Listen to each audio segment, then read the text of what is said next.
Logic and connection या तर्क और संबंध। तर्कशास्त्र लॉजिक और तत्वमीमांसा मेटाफिजिक्स में वस्तुओं के बीच के संबंधों को समझने के लिए सामान्य और विशेष यूनिवर्सल एंड पर्टिकुलर तथा कारणता कॉजेशन का अध्ययन अत्यंत महत्वपूर्ण है। भारतीय और पाश्चात्य दर्शन में इन अवधारणाओं पर बहुत गहरा चिंतन किया गया है। यहाँ इनका विस्तृत विवरण दिया गया है। सामान्य और विशेष यूनिवर्सल एंड पर्टिकुलर। सामान्य या यूनिवर्सल किसी वस्तु का वह व्यापक गुण या विशेषता है। उदाहरण के लिए लालपन जो अनेक वस्तुओं में विद्यमान हो सकता है। विशेष पर्टिकुलर कोई विशिष्ट व्यक्तिगत वस्तु होती है। उदाहरण के लिए यह विशिष्ट लाल सेब। यह अवधारणा इस बात की जांच करती है कि अलग अलग वस्तुओं विशेष बाय पर्टिकुलर्स में जो एक जैसी समानता सामान्य या यूनिवर्सल्स दिखती है उसका वास्तविक स्वरूप क्या है। जैसे दुनिया में करोड़ों अलग अलग गायें हैं विशेष, लेकिन उन सब में कुछ ऐसा है जिसके कारण हम उन्हें गाय कहते हैं। वह सामान्य है, गौत्व रूपी सामान्य।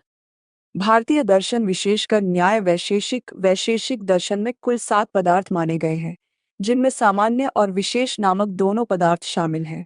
सामान्य पदार्थ महर्षि कणाद के अनुसार नित्यम एकम अनेक अनुगतम सामान्यम, अर्थात जो नित्य है, एक है, लेकिन अनेक वस्तुओं में रहता है, वह सामान्य जाति है। जैसे सभी मनुष्यों में मनुष्यत्व। विशेष पदार्थ यह वह अंतिम भेदक तत्व है जो दो एक जैसी चीजों को अलग करता है। उदाहरण के लिए पृथ्वी के दो अलग अलग परमाणुओं के बीच जो अंतर करता है उसे विशेष कहते हैं। इसी विशेष पदार्थ के कारण ही इस दर्शन का नाम वैशेषिक पड़ा। पाश्चात्य दर्शन प्लेटो प्लेटो का मानना था कि सामान्य यूनिवर्सल्स या फॉर्म्स इस भौतिक दुनिया से अलग एक विचारों की दुनिया वर्ल्ड ऑफ आइडियाज में स्वतंत्र रूप से मौजूद हैं। भौतिक दुनिया की वस्तुएं पर्टिकुलर्स केवल उनकी परछाई या नकल हैं। अरस्तु या एरिस्टोटल अरस्तु ने प्लेटो का खंडन किया और कहा कि सामान्य कोई अलग दुनिया में नहीं रहता, बल्कि वह विशेष भौतिक वस्तुओं के भीतर ही निवास करता है। बिना विशेष के सामान्य का कोई अस्तित्व नहीं है। कारणता कॉजेशन किसी एक घटना या किसी एक कारण और दूसरी घटना या दूसरे कार्य या प्रभाव के बीच का संबंध, जिसमें दूसरी घटना को पहली घटना के परिणाम के रूप में समझा जाता है। कारणता या कॉज एंड इफेक्ट यह स्थापित करती है कि ब्रह्मांड में कोई भी घटना बिना किसी कारण के नहीं घटती। कार्य इफेक्ट और कारण कॉज के बीच क्या संबंध है, यह दर्शन का एक बहुत बड़ा विषय है। भारतीय दर्शन में कार्य कारण सिद्धांत थियरी ऑफ कॉजेलिटी ये बताता है कि प्रत्येक घटना का एक कारण होता है और कारण के बिना कोई कार्य घटित नहीं हो सकता। भारत में इसके 3 प्रमुख सिद्धांत हैं। सांख्य दर्शन का सत्कार्यवाद। इस सिद्धांत के अनुसार कार्य या इफेक्ट अपनी उत्पत्ति से पहले ही अपने कारण या कॉज में छिपा रहता है। कार्य अपने कारण में पूर्व से विद्यमान रहता है। उत्पत्ति से पहले भी कार्य कारण में अव्यक्त रूप में मौजूद होता है। जैसे तिल में तेल पहले से मौजूद है, पेरकर बस उसे प्रकट करना होता है। यहाँ कुछ भी नया पैदा नहीं होता। बिना कारण के कार्य की उत्पत्ति नहीं हो सकती। कार्य अपने कारण का सार है और कार्य कारण एक ही प्रक्रिया के व्यक्त रूप हैं। सत्कार्यवाद के 2 भेद माने गए हैं। पहला भेद परिणामवाद है, जिसके अनुसार कारण वास्तव में कार्य में बदल जाता है, और दूसरा भेद विवर्तवाद है, जिसके अनुसार परम तत्व त्रिकालाबाधित, नित्य, कूटस्थ, शाश्वत, सच्चिदानंद है एवं माया या अविद्या के कारण केवल आभासी परिवर्तन होते दिखते हैं। अद्वैत वेदांत का विवर्तवाद। अद्वैत वेदांत के अनुसार कारण वास्तव में परिवर्तित नहीं होता। माया के कारण केवल ऐसा दिखता है, ब्रह्म ही एकमात्र सत्य है।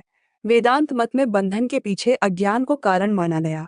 ज्ञान से ही अज्ञान का निवारण संभव माना गया है। न्याय दर्शन का असत्कार्यवाद या आरंभवाद। इसके अनुसार एक कार्य एक बिल्कुल नई रचना है। वह उत्पत्ति से पहले कारण में मौजूद नहीं था। जैसे धागों से जब कपड़ा बनता है तो कपड़ा एक नई चीज है। बौद्ध दर्शन का प्रतीत समुत्पाद यह बौद्ध धर्म का मूल सिद्धांत है, जो द्वितीय आर्य सत्य से संबंध रखता है। इसका अर्थ है इसके होने से यह होता है डिपेंडेंट ओरिजिनेशन। हर घटना किसी ना किसी पूर्व शर्त पर या किसी ना किसी पूर्व कारण पर निर्भर है। कोई भी चीज स्वतंत्र या शाश्वत नहीं है। सर्व कुछ कारण संबंध से उत्पन्न होता है, कोई स्थायी सत्व नहीं है। संक्षेप में भारतीय दर्शन कार्य कारण संबंध को केवल भौतिक नहीं बल्कि नैतिक, कर्म फल और आध्यात्मिक अज्ञान ज्ञान आयामों में भी व्याख्यायित करता है। पाश्चात्य दर्शन अरस्तु या एरिस्टोटल उन्होंने किसी भी वस्तु के निर्माण के 4 कारण बताए। उपादान कारण मटेरियल कॉज, जैसे मूर्ति का पत्थर। स्वरूप कारण फॉर्मल कॉज, जैसे मूर्ति का डिजाइन। निमित्त कारण एफिशिएंट कॉज, जैसे मूर्तिकार। और उद्देश्य कारण फाइनल कॉज, जैसे मूर्ति बनाने का लक्ष्य। डेविड ह्यूम ने कारणता के सिद्धांत पर सबसे बड़ा प्रहार किया। उन्होंने कहा कि कारण और कार्य के बीच कोई अनिवार्य संबंध, कोई नेसेसरी कनेक्शन नहीं है। हम केवल दो घटनाओं को बार बार एक साथ घटते देखते हैं, इसलिए हमारी मनोवैज्ञानिक आदत बन जाती है कि हम सोचने लगते हैं कि एक के बाद दूसरा होगा। इमैनुअल कांट ने ह्यूम का जवाब देते हुए कहा कि कारणता इस दुनिया में नहीं होती, बल्कि ये हमारे दिमाग की, हमारी अंडरस्टैंडिंग की बनावट में है। हमारा दिमाग दुनिया को समझने के लिए कारणता के चश्मे कैटेगरी का इस्तेमाल करता है। ये दोनों विषय हमारे सोचने के तरीके और ब्रह्मांड की संरचना को समझने के लिए बुनियादी ढांचे का काम करते हैं।